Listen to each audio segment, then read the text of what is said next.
Sysadmin y otras cosas. Un podcast para administradores de sistemas que, en este mundo cruel de la informática, deben conocer mucho más que los simples y mundanos sistemas operativos tristemente instalados por los ordenadores del mundo. Noticias, tips, software recomendado y un largo etcétera serán los ingredientes para este cóctel informático.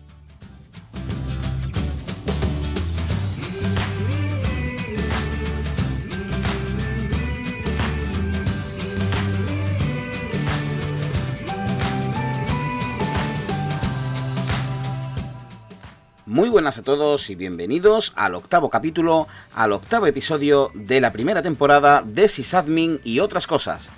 Antes de empezar con el tema del día, aunque ya habéis podido leer el título y más o menos intuiréis por dónde vamos, me gustaría pediros disculpas por la tardanza, por el retraso en este octavo capítulo. Pero como os dije en el anterior, bueno, pues ya ha empezado la jornada larga en el trabajo, también he empezado ya las clases de la universidad y la verdad que es que se me complica un poco la vida en general a la hora de buscar un hueco, porque bueno, estoy trabajando todas las horas como os dije, cuando salgo tengo que ponerme a estudiar. Y no me da la vida prácticamente, no me da la vida y menos mal que solamente me he cogido 2 asignaturas, porque si me llego a coger las 6 del primer cuatrimestre, pues no sé, estaría ahora mismo muerto, ¿no? Porque aparte de eso, bueno, pues de manera personal, deciros que salgo en una chirigota y entonces, claro, hay que ir a ensayar también a la chirigota, o sea que lo que me queda de tiempo libre es muy poco y es en ese tiempo precisamente donde me gusta grabar estos capítulos, estos podcasts, pero bueno, voy a seguir intentándolo. Lo que sí, como ya habéis podido observar cuando ha salido es que ya no va a salir publicado los viernes, sino los miércoles. Los miércoles a las 10:01 estará en vuestros podcatchers favoritos. Y bueno, el cambio fue por lo que os dije, ¿no? Porque a fin de cuentas sacar tiempo entre semana para grabar, preparar capítulos y demás es más complicado. Prefiero durante la semana y el fin de semana preparar el capítulo y grabarlos el viernes, de la semana siguiente. Así que bueno, eso sí es algo que voy a tener que hacer así, porque si no me resultará imposible poder hacer esto, como ya os digo, ¿no? De grabar los episodios y demás. Pero bueno, vamos a dejar ese tema ahí y vamos a lo que nos importa, a lo verdaderamente importante, que es el capítulo de hoy, que como sabéis se llama ¿Tú sabes qué es Linux? Y sí, queridos amigos y amigas, ha llegado lo que todos estabais esperando. Ha llegado el momento de hablar de Linux, el cual precisamente cumplió el mes pasado, en septiembre, 28 años de vida. O de GNU Linux, porque según con qué purista te encuentres o con qué purista te vayas a enfrentar, pues vas a tener que decir una cosa u otra para ser aceptado en la comunidad. Es algo que la gente tiene muy estructurado en su cabeza, lo tiene fiel a sus pensamientos y arraigado, y eso, bueno, pues ya digo que según con el que os topéis vais a poder usar o bien Linux o bien GNU Linux. Pero bueno, vamos a lo importante, vamos a empezar, si os parece, por el principio, por la historia de Linux, porque toda leyenda, queridos amigos y queridas amigas, tiene precisamente una historia detrás. Para entender el motivo de su desarrollo, vamos a conocer que previamente había un sistema operativo precursor llamado Unix, el cual fue desarrollado en 1969 por trabajadores de los laboratorios Bell de AT&T, por empleados como Dennis Ritchie, que es el padre, entre otros, del lenguaje C, Ken Thompson, uno de los padres del lenguaje B, que es el precursor de C, o incluso del sistema operativo Plan 9, ¿vale? Y Douglas McElroy, que es el creador de la segmentación de información a través de filtros y pipelines en Unix, lo que, bueno, usamos comúnmente o diariamente los que usamos la consola de Linux, el diff, el sort, etcétera, etcétera, ¿vale? Douglas McElroy es el creador, como digo, de la segmentación de esa información, ¿vale?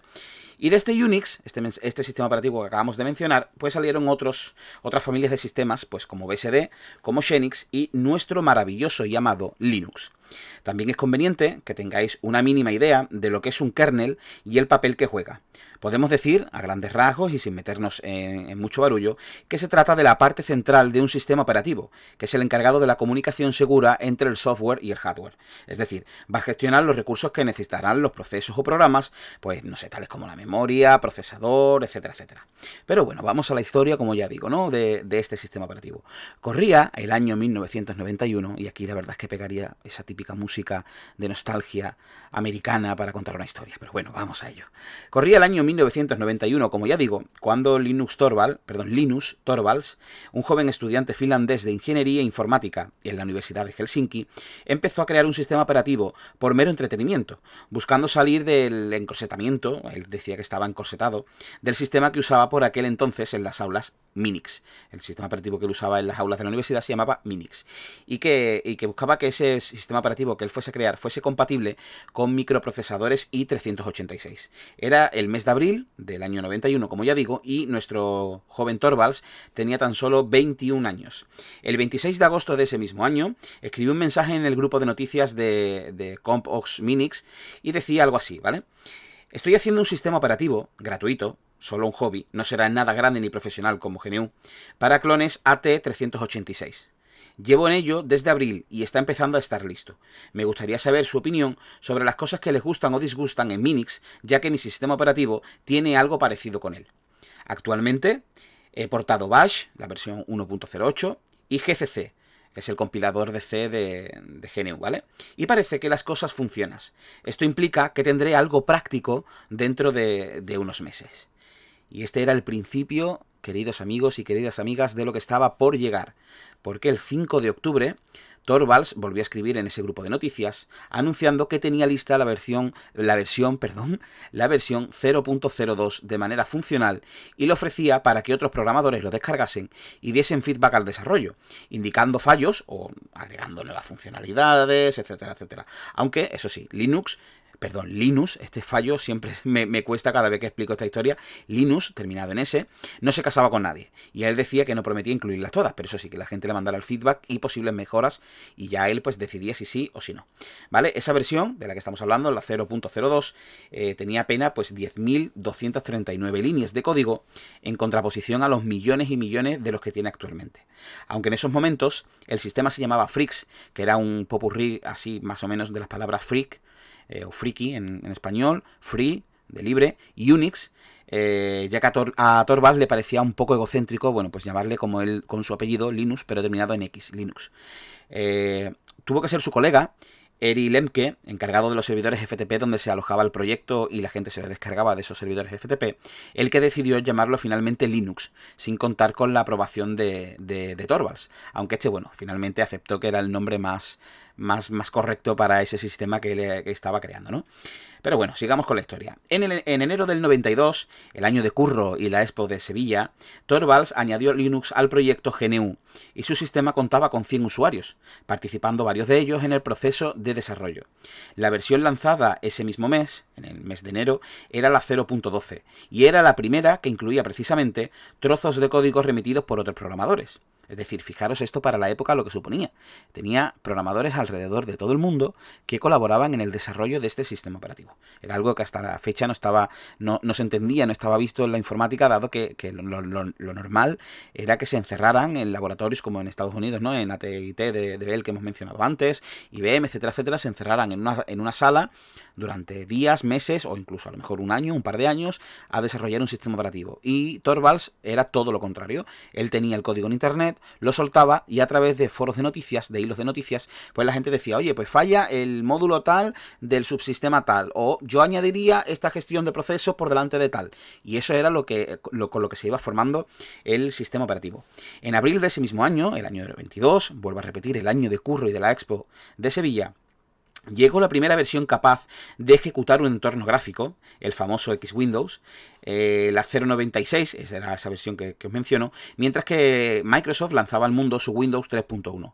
Aún así, el número de usuarios de Linux seguía creciendo, dado que muchos estudiantes y profesionales amaban las bondades de Unix por su estabilidad y potencia, pero obviamente no podían permitirse comprar licencias que costaban entre 4.000 y 5.000 dólares, madre mía, y que solo funcionaban en ciertas estaciones de trabajo.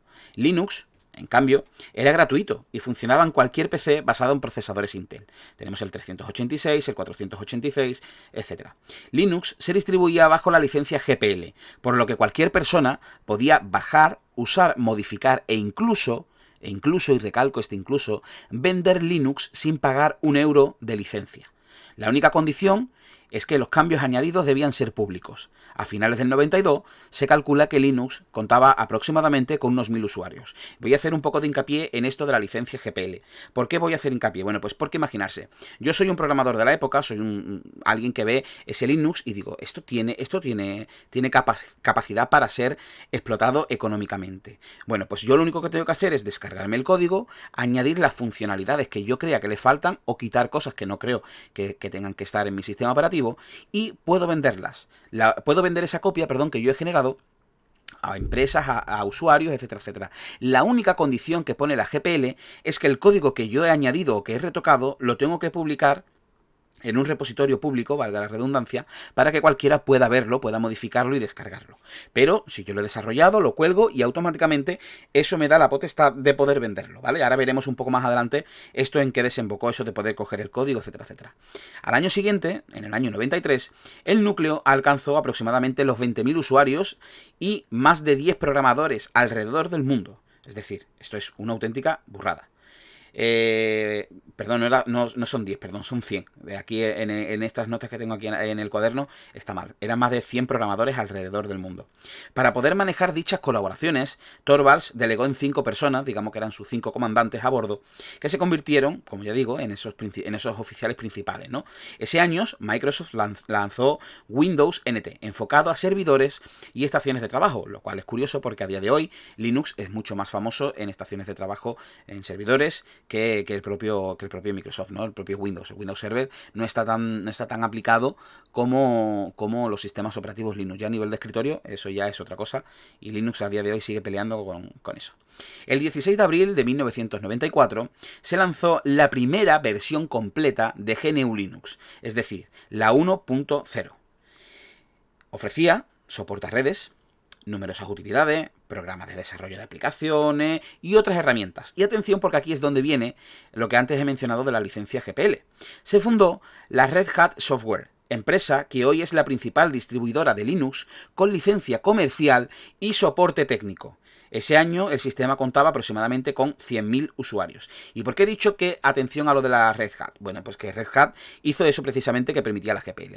Se descargó el código de Linux, modificaron el sistema a su antojo, es decir, esto lo pongo, esto lo quito, esto lo mejoro, esto lo hago así, esto lo hago allá, y automáticamente yo subo el código a internet, pero cojo este código, lo voy a compilar, lo voy a vender en unos CD-ROM muy bonitos, en esa época, bueno, disquete, CD-ROM, ahí estaríamos, y los voy a vender. Y lo que hacía diferente esa versión de Linux frente a las demás era que Red Hat ofrecía un soporte técnico a través de licencia. Es decir, tú me compras el sistema operativo y en realidad no me estás pagando por el código, porque el código está libre. Me estás pagando porque si algún día tienes un problema en tu empresa o en tu ordenador, me vas a poder llamar y uno de mis maravillosos técnicos explotados en horarios de vete tú a saber cuáles, en qué tiempo, van a poder ayudarte y van a poder resolverte esos problemas que tienes. Eso es lo que pagabas con la licencia de Red Hat, pero eso lo permitía, amigos y amigas, la licencia GPL, como hemos dicho antes. Al año siguiente, mientras Microsoft lanzaba ese maravilloso Windows 95, Linux cerraba el año con 500.000 usuarios en total, lanzando su versión 1.2.0. Es decir, la 1.2.0, con un total de 310.950 líneas de código. Al año siguiente, en 1996, el 9 de julio se liberaba la versión 2.0 del kernel. Una de las novedades que incorporaba era el soporte a equipos con varios procesadores, multiprocesamiento simétrico, vamos, lo que se conoce como multiprocesamiento simétrico. Eso ahora nos parece una tontería, porque, bueno, qué novedad. Bueno, pero en el año 96, que un equipo tuviese multiprocesador, es decir, que no sea monoprocesador, ya era un avance. Estamos hablando de que ya empiezan a surgir los dual core, los quad core, etcétera, etcétera, ¿vale? Ya no solo soportaba equipos, además con procesadores Intel x86, sino que ya admitía estaciones de trabajo como Alpha. En ese mismo año, en el año 96, el mundo conocería la mascota oficial de Linux, el pingüino Tux, que de ahí viene el nombre de nuestro programa combinado, eso de iTux conoces a Linux, ¿vale? De ahí viene, o bueno, Tux sabes que es Linux para ser más exactos con el nombre del capítulo, pero ese Tux está escrito a conciencia por el tema de ser la mascota oficial de Linux, que seguramente la hayáis visto porque es un pingüinito muy gracioso que anda por las redes. Suele estar muchas veces acompañado, cuando ya te enfrentas a, como ya he dicho al principio, a puristas de esto, y suele estar acompañado por el logotipo de GNU, ¿vale? Que no sé si es una cabra o no sé exactamente, o un toro. no sé, es un animal, no sé exactamente a ciencia cierta qué es el de GNU. Sé que el de Tux es un pingüino. La versión 2.1 fue lanzada al año siguiente, en el año 97, justo cuando Torvalds se mudó a Santa Clara, en Estados Unidos, para trabajar en una empresa de chips llamada Transmeta. Aún así, este hombre, mientras que trabajaba en Transmeta, siguió a la cabeza del desarrollo del kernel. Lo cual, fijaros, ¿no? Este hombre podía trabajar en una empresa y además llevar para adelante el desarrollo de un sistema operativo tan importante como Linux, y yo no soy capaz de combinar trabajo y grabación de podcast y universidad. Así es la vida. Bueno, sigo porque me deprimo. En fin, la firma de investigaciones DataPro dijo que Linux ya era el segundo sistema operativo más popular en los servidores web, justo detrás de Solaris, el sistema de Sun Microsystem basado en Unix, y además estima que ese año se cerró con 3,5 millones de usuarios. 3,5 millones de usuarios. Ahí es nada. Algunos programas propietarios, que ese año es importante, el año 97, porque algunos programas propietarios son liberados para Linux, como Netscape, que es el padre o el precursor de Mozilla Firefox, y StarOffice, ¿no? Era una suite ofimática que había por aquella época, en contraposición a Office.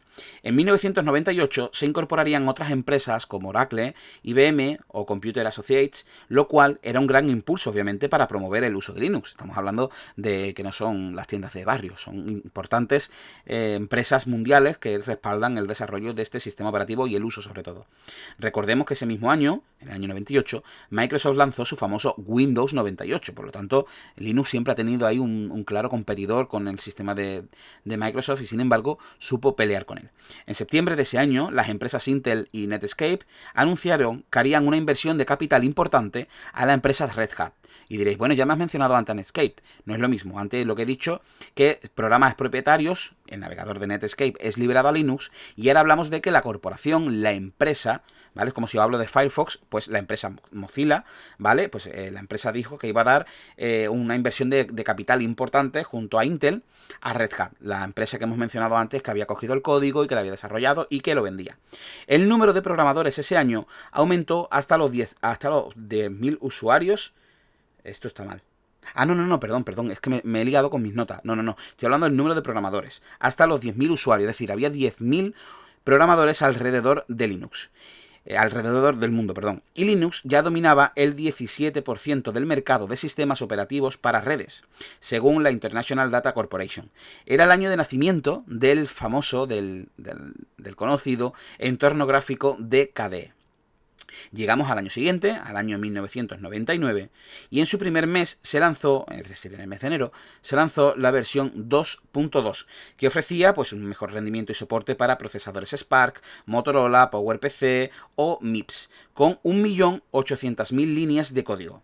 Ese mismo año empezó el desarrollo del entorno gráfico de Genome, con la clara intención de competir contra KDE, el que hemos mencionado que había nacido en el año 98. Pasamos del año 99 al año 2001, porque el año 2000, bueno, versiones nuevas, pero nada reseñable. Pasamos al 2001, donde se lanza la versión 2.4 con 3.337.000 líneas de código. Es decir, antes hemos dicho la versión 2.2 que tenía 1.800.000 y esta es la versión 2.4 con 3.337.000. Es decir, es casi doblando esa cifra, ¿no? Esta versión del núcleo soportaba ya los 64 GB de RAM, sistemas de 64 bits, soporte de tecnologías PCM-CIA y USB. Además, se implementa el mecanismo de journaling al sistema de archivos. Ya hablaremos del sistema de archivos y qué es eso del journaling en su momento, ¿vale? Os prometo otro capítulo del podcast hablando de esas cositas del sistema de archivos, el path, etcétera, etcétera. En la versión 2.6, lanzada en 2003, se incluía grandes mejoras como el soporte de sistemas con 32 microprocesadores, mejora en el planificador de procesos, mejoras en el subsistema PCI, etcétera, etcétera. Se siguieron lanzando versiones sobre la rama 2X, o la 2. Tal, hasta que en mayo de 2011 Linux anuncia que la siguiente versión dará el salto a la 3.0, lanzándose, por cierto, al mundo el 22 de julio. Y el día antes, Torvalds anunció, el 21 de julio, Torvalds anunció con un mensaje en su perfil de la ya difunta red social Google+, que además estaba recién estrenada, tenía un mes de vida. que decía 3.0 push it out, es decir, como que estaba empujándolo hacia afuera, ¿no? Es decir, voy a parir la versión 3.0. Algunas de las nuevas características de esta versión pues fueron, bueno, pues la de fragmentación automática para el sistema de ficheros BTRFS, que como yo digo, no preocuparos porque ya hablaremos en algún episodio de estos tipos de sistemas de ficheros, más velocidad creando y eliminando ficheros, una mejor gestión de memoria, el soporte de Wake on LAN, o lo que se conoce como WLAN. Wake on LAN, ¿cómo puedo explicaros lo que es? Es el despertar de red, es decir, tú puedes suspender un equipo a través de la red y puedes despertarlo a través de la red, sin estar delante del ordenador. Eso es el sistema ese de Wake on LAN. Se puede lanzar un paquete... Perdón, es que a lo mejor no hiláis lo que estaba diciendo. Sigo con una característica más de esa versión 3.0 porque me pareció interesante de todas las que leí, y era que se podía lanzar un paquete ICMP Echo, lo que se conoce comúnmente como un ping, sin necesidad de ser root, entre otras. Es decir, porque antes el ping estaba había que ejecutarlo con permisos de superusuario, de root, ¿vale? El siguiente cambio de rama, es decir, hemos cambiado a la rama 3.0 en 2011, y el siguiente cambio de rama se produce en abril de 2015 con el lanzamiento de la versión 4.0. Esta versión incluía características como actualizar el kernel sin reiniciar, es decir, podíamos hacer una actualización del núcleo en caliente, un mejor soporte a las CPU, a los microprocesadores de Intel, mejoras en los controladores gráficos, cifrado a nivel de sistema de archivos del sistema ext4, etcétera, etcétera. Y con las siguientes versiones se sigan lanzando nuevas características, etcétera, etcétera, hasta que llegamos a este año en el que estamos grabando el podcast, en el año 2019, porque en este año, en marzo, el pasado marzo, se anunció el lanzamiento de la versión 5 del kernel de Linux. Las novedades que han aportado a la comunidad esta versión, entre otras, pues son soportes a controladores FreeSync, es decir, libres, soporte para pantallas táctiles de Raspberry Pi, soporte para el sistema de pseudoarchivos BinderFS, etcétera, etcétera. En el momento de grabar este episodio, ¿vale? Octubre de 2019, la última versión lanzada del kernel es la 5.3. Se lanzó, vamos, hace nada, el mes pasado, en septiembre, a finales de septiembre, fue cuando se lanzó. De hecho, ya se lanzó y automáticamente se empiezan a anunciar cosas que va a traer la siguiente versión, que es la 5.4. Y justamente esta mañana, antes de grabar este episodio, he leído por internet que va a incluir una característica importante, de momento optativa, no va a ser obligatoria, y es que se va a blindar, se va a bloquear el kernel a la hora de la carga del sistema operativo. ¿Y por qué se hace esto? Bueno, pues esto surgió en realidad en el año 2011. Un buen hombre, pues criticando Linux, dijo que no entendía cómo un sistema operativo que se jactaba de ser tan seguro, etcétera, etcétera, no tenía un bloqueo del kernel en el proceso de arranque. ¿Eso qué conllevaba? Bueno, pues cualquier persona con permisos de root podía modificar el sistema tanto para bien como para mal, es decir, el malware se aprovechaba de esa brecha de seguridad, entre comillas, para actuar sobre sistemas operativos Linux. Es verdad que en Linux no hay tantas noticias o no hay tantos virus, no hay tanta afectación al sistema, pero bueno, existe, ¿vale? Igual no tanto como en Windows, pero existe. Así que es una de las nuevas versiones, perdón, es una de las nuevas novedades que Linus Torvalds ha anunciado que tendrá el kernel 5.4 del sistema operativo GNU Linux. Él no está de acuerdo, siempre ha dicho que no le gustaba esa opción, pero imagino que bueno, que al final tiene que caer en la presión de los demás, porque aunque él sea el creador, pues tendrá su equipo de soporte o su equipo de gente opinando, entre comillas, estoy haciendo el símbolo del entrecomillado, y tendrá que hacerles caso a lo que ellos le propongan. Así que imagino que esta opción habrá sido bastante pedida por estos buenos hombres. Y bueno, dejamos un poquito de lado esto de la historia de Linux y os voy a contar una serie de cosillas que trae, bueno, lo que digamos, las características y los detalles del sistema operativo de Linux, ¿vale? Es multitarea, es decir, es capaz de ejecutar varios procesos a la vez. Es multiusuario, es decir, permite la conexión de varios usuarios a la vez accediendo a los mismos recursos. Es decir, un usuario puede estar conectado en su máquina y acceder a ficheros de datos no sé, que estén alojados en un remoto, y otro usuario puede estar también accediendo a la misma carpeta y al mismo fichero. Ya ahí hablamos de si yo ahora grabo, a ti no van a tener los nuevos cambios. Eso ya veremos en otro momento cómo se gestiona eso. Pero para que os hagáis a la idea de lo que es el multiusuario, ¿vale? multiplataforma, que es compatible con innumerables procesadores de distintas marcas, lo hemos mencionado antes en la historia, pero bueno, es compatible con Intel, AMD, Motorola, Spark, etcétera, etcétera, ¿vale? Tiene shell programables, esto es, bueno, su consola es programable, por lo que lo convierte en un potentísimo sistema operativo. Tiene independencia de dispositivos porque permite conectar cualquier número y tipo de dispositivos mediante un enlace individual al núcleo. Es decir, no tiene una limitación de cuántos dispositivos pueden estar conectados en el momento. Ese número es ilimitado, ¿vale? Y soporte para varios sistemas de ficheros. Ya digo que ya veremos largo y tendido qué es esto de los sistemas de ficheros. Pero claro, no nos podemos quedar solamente con el núcleo, porque hemos dicho que estamos mostrando o estamos mirando qué es eso de GNU Linux. Así que, para que sepáis más o menos, hemos dicho que Linux es el kernel y que el sistema operativo es GNU Linux. ¿Y de qué se conforma ese GNU Linux?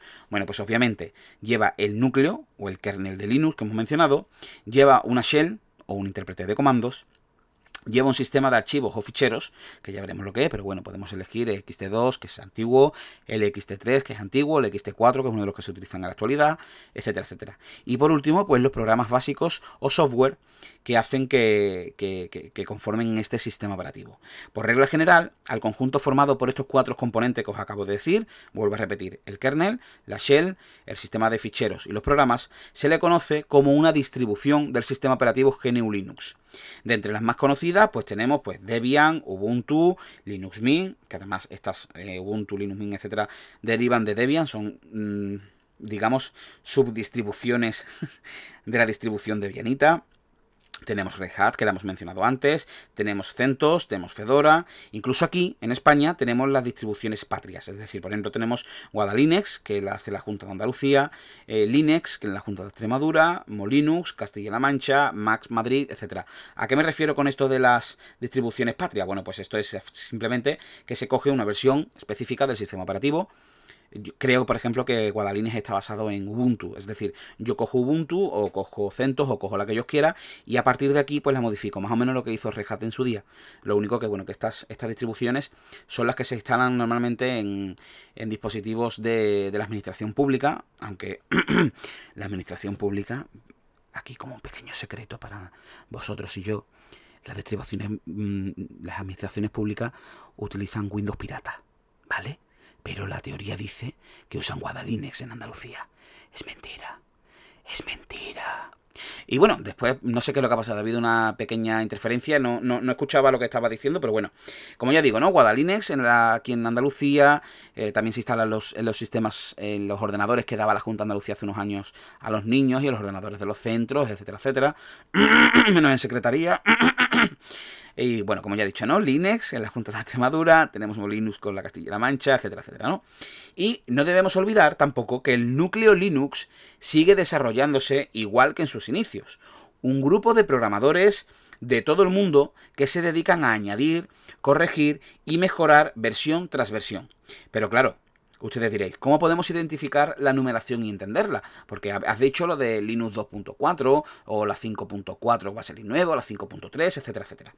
Bueno, por regla general, cuando se desarrolla una nueva característica para el núcleo, se añade inicialmente a una etapa que se denomina como alfa. Algo así como una fase de pruebas. Posteriormente a esto, cuando esta característica se ha pulido y se ha testeado, pasa a fase beta. Estas suelen recibir una numeración impar, estas versiones, ¿vale? Al final llega la etapa de explotación, la etapa en la que se le ofrece a los usuarios que lo instalan de forma estable en su equipo, cuya numeración es par, ¿vale? El sistema de numeración de las revisiones del kernel sigue en un convenio W, X, Y y Z. Y diréis, Pablo, ¿eso qué es? Bueno, pues lo explico, ¿vale? La W es el número principal, la versión actual del kernel, es decir, ahora mismo es la 5 en la que estamos ahora, ¿vale? La X tiene un doble significado, ya que su incremento indica mejoras en el núcleo, pero manteniendo lo mencionado antes, ¿vale? Es decir, si es par, se trata de una versión estable, y si es impar, hablamos de una versión en desarrollo. La Y indica la revisión actual, donde su incremento indica que se han corregido errores de la versión anterior, pero sin características nuevas. Es decir, yo puedo tener la 5.4, 5.4 1 y la 5.4 2 y la 5.4 3 hasta que se diga que se pasa a la 5.5, ¿no? Pero esa Y, ese punto 2, punto 3, etcétera, etcétera, son revisiones que lo único que hacen es corregir fallos, pero no añaden cosas nuevas. Simplemente vamos a pulir los fallitos que hemos introducido con la versión última que hemos lanzado y hay que dejarlo todo muy bien alisadito, ¿vale? Y por último, la Z de esa numeración WYZ es el número de parche de dicha versión, ¿vale?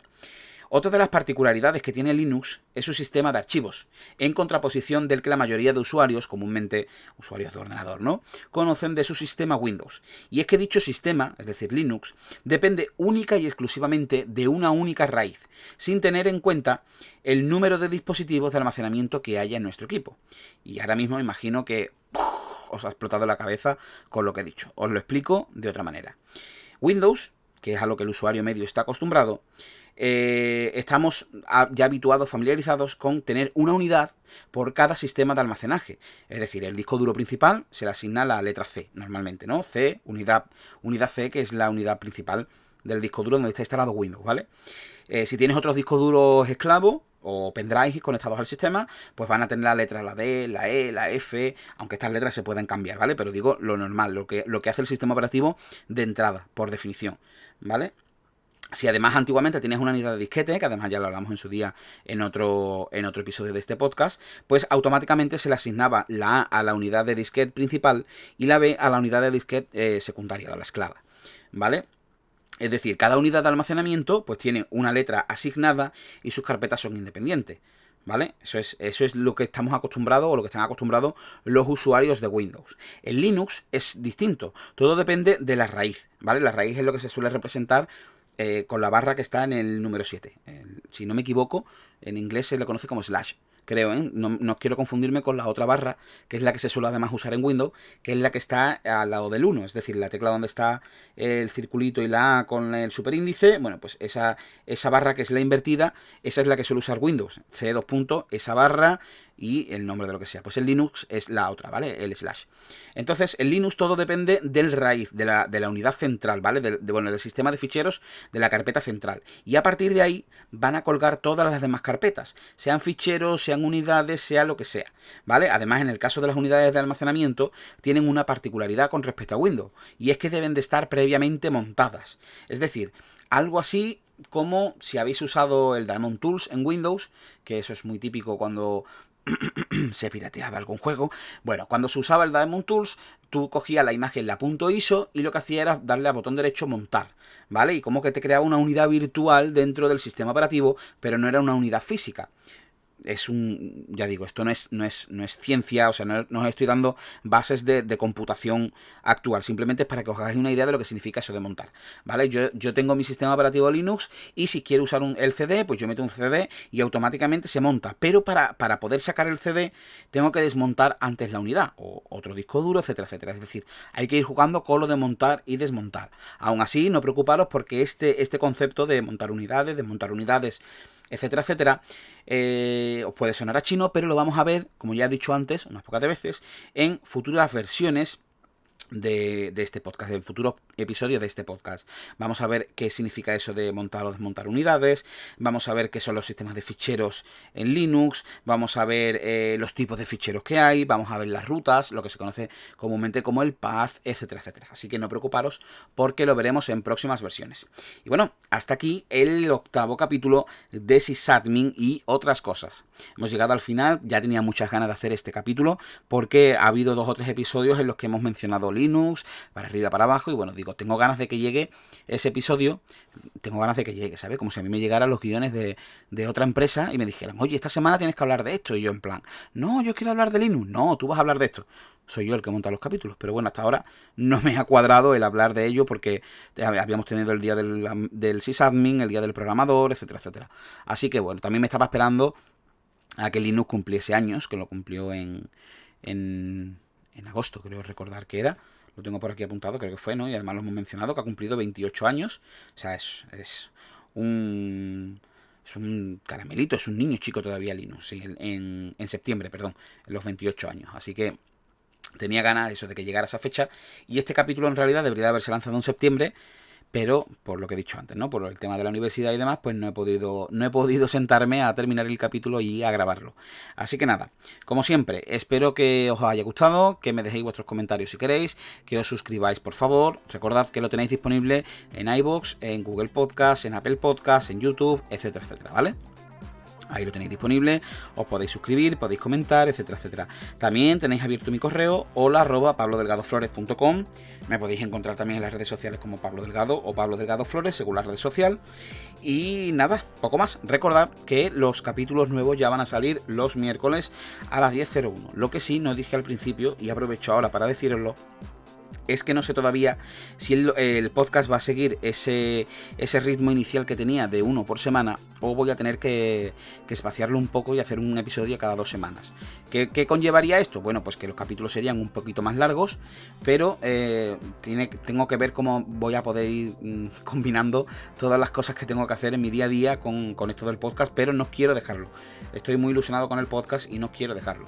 Así que nada, hemos llegado al final de este 8º capítulo. Ya os he dicho las redes sociales, ya os he dicho dónde podéis suscribiros, así que solo me queda daros las gracias por escucharlo y que nos escuchamos, nos leemos, nos vemos en el próximo episodio. Hasta entonces, un saludo.